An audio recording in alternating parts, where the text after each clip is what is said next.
Got the Smallville shirt back on, got my Superman mug filled with coffee. Let's dive into some more Smallville talk, because even though the show ended, the story lives on in comic book form with Smallville Season 11. So did you read Smallville Season 11? What did you think about it? I really liked it, and I'm excited to dive into the first 3 volumes.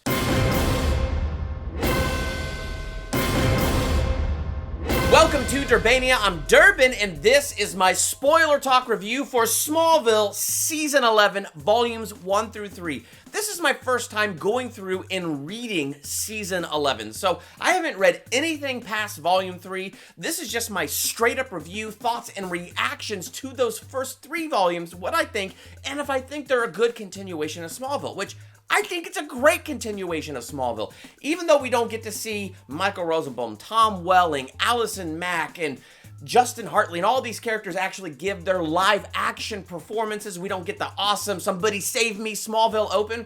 I think what this does is it continues on the story and heart of Smallville in an excellent way, and it shows us what happened after the series finale and gives us a glimpse into Tom Welling's Clark Kent being Superman. I enjoyed it. I had fun with these 3 volumes. So volumes 1 through 3, I'm gonna give an A-. One of the things that I loved is how well it picked things up where everything left off at the end of the series finale. They call that day Contact, when Darkseid's planet Apocalypse came rolling in and Superman flew up and he pushed the planet out of orbit. And I love that I could just call him Superman now, not the Blur or just Clark. He is now Superman, and he's got a pretty cool Superman outfit. He changed it since the series finale. They make note of that, and one of the reasons he changed it is the S gets a lead plate to protect him. If somebody would shoot kryptonite bullets at him, it won't hit his heart. And it's a pretty nifty looking suit, but the best thing about it is not just having him in the suit, but it's seeing him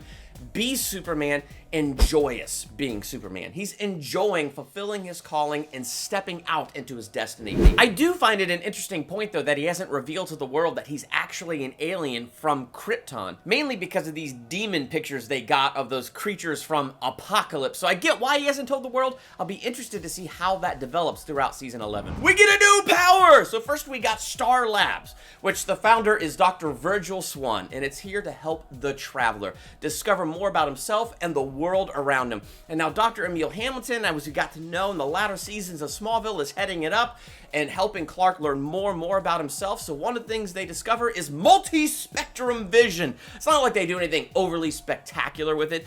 It's just fun for me, because that was one of the fun things about Smallville, is Clark gaining a new power. So it's pretty cool to me that in the first volume, even if it's kind of just in passing, the fact that they mentioned the discovery of a new power, that he could see multi-spectrums of light, including different radiations. That's how he has X-ray vision. He's catching the X-rays. So it's very cool how they dive into that, and studying his X-ray vision, they were able to expand upon the powers that he has with his vision. One of the interesting things was the continuation of Lex Luthor's story, because I liked the Season 10 setup where his mind gets wiped when Tess wipes that goop on his face, and it was made by Summerholt, and so it erased his memory. All of Smallville erased from his memory, so that when he sees Superman, he has no idea that that's Clark Kent.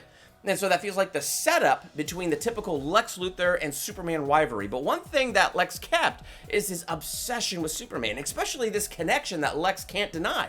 The same day that his waking memories begin is the same day Superman is revealed to the world. He knows there's a connection. It's fun to watch Lex and Clark sort of re-meet, and it's funny because Lex Luthor's like, I don't know how you and I could have been any more than just passing acquaintances. And it's just the rudeness in which he says it. I can picture Michael Rosenbaum's tone delivering that line. But it is kind of funny because that's him meeting the bumbling Clark Kent. But then when he is talking to Superman, they do a good job showing Lex picking up on the cues. Like one time when Superman shows up and talks to him and he's super angry, he's like, you got mad really fast and really comfortable with your anger. It's almost like we have a history. And he puts together that he has a history between him and Superman, and he's bound and determined to figure out that history. Plus, they have fun things where Lex's right-hand man is Otis, and you might remember Otis from Superman the movie and Superman 2. So a lot of nods and throwbacks like they did throughout Smallville. So I think that's a lot of fun in how they continued that on and continuing the heart of Smallville. The other thing interesting And this is so Smallvillian, by the way, because Smallville does stuff like this, where they throw something at you, and you really got to really suspend your disbelief. Yet what they do with the characters through it is very interesting. Tess is back. How? She was killed. Well, they do a nice little throwback to Smallville Season 3 when Lionel Luthor fried Lex Luthor's brain. And before he fried his brain, he was trying to use this drug on him and it wasn't working, so they fried his brain. But it turns out that this memory-wiping drug, Summerhalt continued to experiment with it. They have this crazy explanation how one patient they're experimenting on murdered the guy implementing the drug. When that guy died, his consciousness lived on in the patient's mind. Therefore, when Tess wiped the goop on Lex Luthor's face, it bonded her consciousness to him somehow, and her consciousness lives on in Lex Luthor's brain. See what I mean? It's very Smallville style. You have to suspend your disbelief in a big way. But once you suspend your disbelief and kind of enjoy the character arc of it, it is very interesting. Because Tess's consciousness is living on in Lex Luthor's brain. So Lex wants to get her consciousness out. So he develops these experiments to do it. One of them is he transfers Hank Henshaw's mind after Hank Henshaw had a horrible accident caused by Lex Luthor, and transfers his consciousness from the human body into an android body, which creates cyborg Superman Hank Henshaw, and has a great fight at the end of this volume between Superman and Hank, like a really great epic throw through building Superman showdown. So it actually was kind of cool. And then you see the best in Clark as he's inspiring Hank and finding that good side and helping him calm down. So it's actually very interesting, but it's Lex's attempt to see, could this work? Could I get Tess's consciousness out of my mind and transfer it here?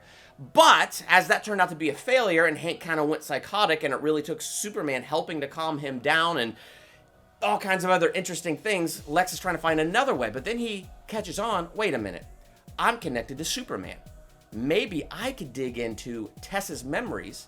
If I can't get my own back through her memories, I can figure out how I knew Superman, how I was connected to him. So it's very interesting as he tries these different ways to convince her to let him in, and she refuses, protecting Clark's secret even from living inside of Lex's mind, which gives us nice throwbacks to technology Lex had in Season 7, where Clark strapped himself to the table and went inside Lex's mind to find where Supergirl and Lois were, the red door running through the hallways in the memory. So you have a little scene of that with him trying to find Tess in that hallway and figure out what is hiding inside of her mind.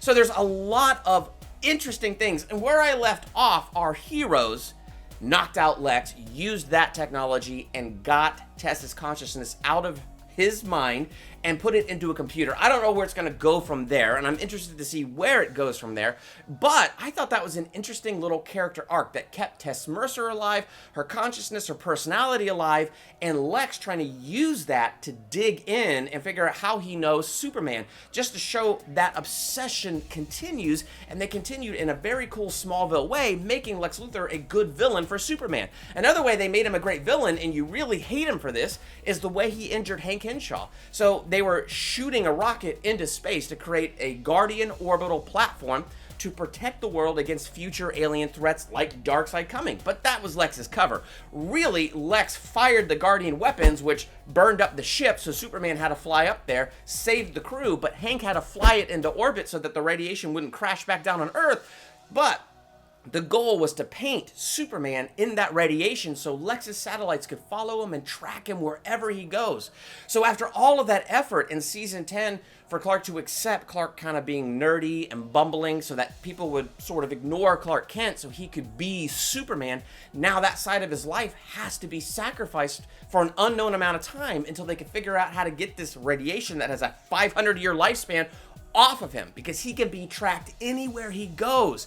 And so it really just amps up this animosity between Lex and Superman and takes it to a new level. And I thought that was an interesting way to continue on that story. So then that's the cliffhanger of Volume 1. Once you get into Volume 2, you know, it's like Lois and Clark, they're meeting on building rooftops. They have to wait for a Queen satellite to interrupt the Lex satellite so that they could use the caves to beam to the fortress just so that they could be together. Like, it's sad how hard it is for Clark and Lois to be together, and it kind of opens with that sadness.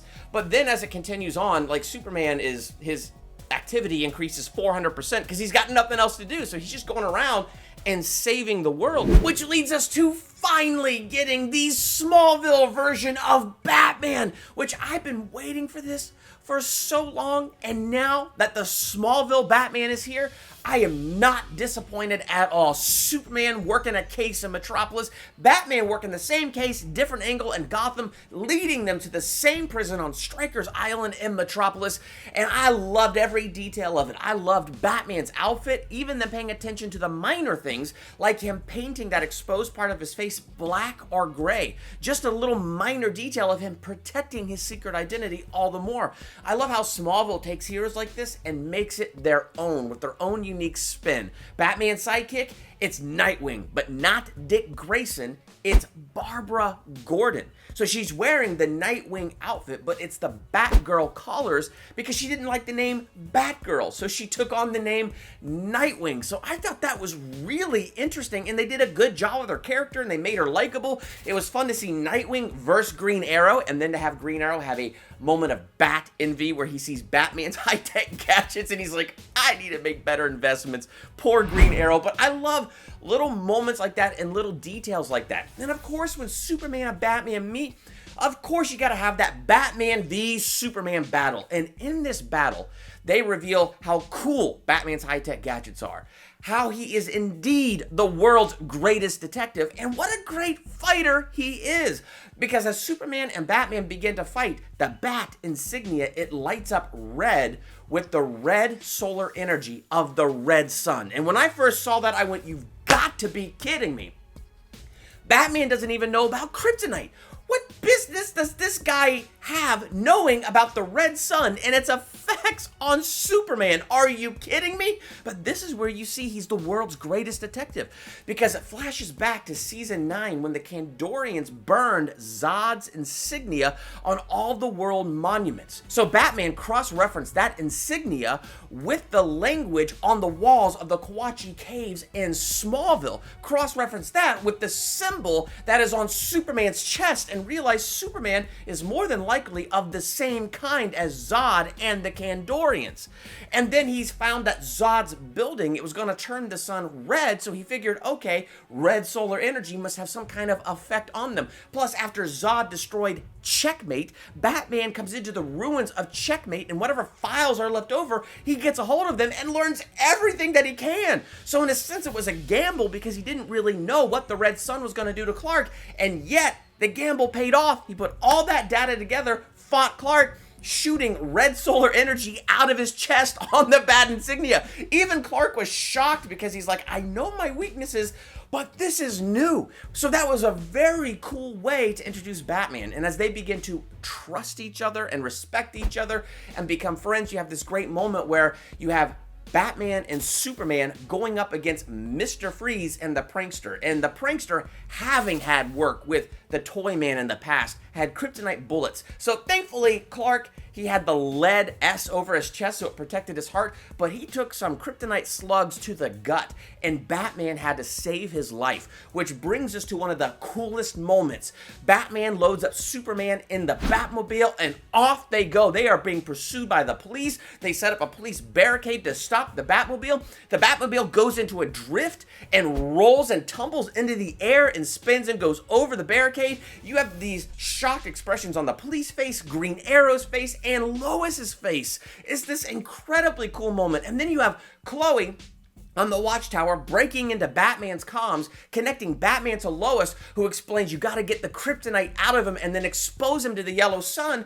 And then Batman transforms his insignia from the red solar energy to the yellow solar energy after he gets the kryptonite out to help heal Superman. And I love it because as he's trying to help Superman, as he's driving the Batmobile, he's like, you've got to help me help you. I don't know how to help you. So it's this cool moment where you see them starting to get along. They go from Batman v Superman to getting along to becoming friends, and they just revealed a lot about his character in just this first volume. So I hope to see more of this Batman as season 9 continues, because they did such a fantastic job with his introduction and showing us the Smallville version of the Batman. And then volume 3 is great because it brings back a Smallville favorite, Bart Allen. And I love how they bring him back, because what they do is they reestablish that friendship and brotherhood, that connection Clark and Bart had in season 4, episode 5, Run, when they first met. And I love that moment when they're racing out of Smallville. You just really see that they connected and they really impacted each other. So what this volume does is it takes that initial story and gives it a complete arc. And one of the ways it does that is it harkens back to season 6, when the Justice League was forming in that season, and Lex Luthor had captured Bart Allen, and there he was in that cage. And if he stopped for even a second, he'd be shocked and killed. So he had to run nonstop, and he pushed himself. And running so fast, he connected to the Speed Force in a new way, where in that Speed Force, he met a speed demon that was haunting him, and had been haunting him ever since that moment. And the haunting is getting worse and worse and worse as that speed demon is getting hungrier and hungrier and hungrier and wants to feed off the pure Speed Force and Bart. And Bart has finally reached a point where he can't face this alone anymore. So he comes to Clark for help. So in that way, it reestablishes that bond and shows that they do still have that special connection. That when Bart is in this much trouble and he's this scared, it's Clark that he comes to for help. And I love Clark's heart, because with Star Labs, they do what they can to get Clark's speed to match Bart's speed so that Clark could face this speed demon. Clark takes Bart to the JSA headquarters and they track down Jay Garrick, where we get more of the Impulse origin story, where he was hit by that lightning but has no memory before he got his powers. But when he was hit by that lightning, certain names came to him, like Jay Garrick, Barry Allen, Wally West, DC Speedster names. Now, do you remember that? In episode 5, Run, where he had stolen those identities, and they were those DC characters of Barry Allen, Wally West, and Jay Garrick. And Jay Garrick even has a joke in this where he's like, so you're the brat who stole my identity. But then he was able to connect with Bart on that level, like, no, same thing happened to me. Those names came to me. We are connected by the Speed Force. So it was a very cool way to connect us all the way back to season 4 and give Impulse more of an origin story and keeping it mysterious. And then Star Labs, helped this with this Superman suit that was able to collect Speed Force energy so that Clark could match his speed and face that speed demon for Bart, especially since Jay Garrick, he had broken his leg, but he didn't want it fixed because he didn't want to run, because he didn't want to face that speed demon. And this helped Bart because he realized, well, I don't exactly want to be like that. If this is something I need to face, I want to face it. And there's Clark out there gathering speed to face it for him. And so this helps Bart be inspired and man up, and he runs, he collects Speed Force energy, and he taps into this Speed Force. And then this is cool, because within the Speed Force, he connects to who are going to turn out to be some pretty famous DC Comics speedsters. And they have something to tell him, and I hope we come back to that. In fact, I hope Bart isn't dead, but I know he faces the speed demon and he vanishes from reality. And when that happens, it gives Clark Kent a gift. He's been painted with that radiation where Lex Luthor could track him everywhere he goes, but collecting all that Speed Force energy, it negated that radiation. It cured him of it. It was gone. And he was free to be Clark Kent again. He was free to go home to Lois. It's like before Bart disappeared, he gave Clark this one last gift. And so it was a very interesting volume, taking that character arc of Impulse and bringing it full circle and completing it. And I can't believe that we're done. So I'm looking forward to getting into the other volumes and seeing, where is this with the Speed Force gonna go? What happened to Bart? Where did he go? What did the other speedsters in the Speed Force say to him when they said, we need to talk? There's things that I'm looking forward to having answered. So season 11 is doing a great job with that. Something else season 11 did a great job with is following that whole Smallville trend where, you have a lot of these character arcs and these great episodes with cliffhangers, but each season builds up to something big. Season 10 built up to Darkseid and Clark pushing a planet out of orbit. So how do you top that? You top that with Crisis. So that's what we're building up to in season 11 is the Crisis. And it's got to be better than the Arrow versus Crisis on Infinite Earths, right? It's got to be better than that. I mean, 10 years of build up to Clark Kent becoming Superman, and we have Crisis on Infinite Earths, and he's not Superman? He's got no power. Yes, there's theories that he's got a blue kryptonite watch or a ring on, but why wouldn't he just take it off and fight? I did not go 10 years to finally see Clark again from Smallville and have him without powers. I did not like that. It was very disappointing. So this version of Crisis has got to be better, right? Well, already I'm enjoying the buildup because this is Oliver Queen's and Chloe Sullivan Queen's storyline. So now Chloe is pregnant, and something is going to happen to our world. And so Volume 1 opens with a rift opening in space and a ship coming through. Oliver and Chloe discover it says Queen Industries on the side of that ship. That ship came from Earth 2, the Mirrorverse that we had in Smallville Season 10 that we visited twice. And Chloe from Earth 2 is here and gets killed by one of the monitors. So they use that Lex Luthor technology to get into the mind, and Chloe 1 goes into Chloe 2's mind to get the memories of Earth 2. And it's interesting because the memories begin to fill in as things go on, like she takes it all in her mind and her mind has to sort it out. So the flashbacks are interesting because it gives us more information on that Earth as we learn more about Ultraman and what he's like, but it's also building towards the destruction of Earth 2. That Earth is now gone and destroyed and ended. So what happened there, and how can we prevent that on our Earth?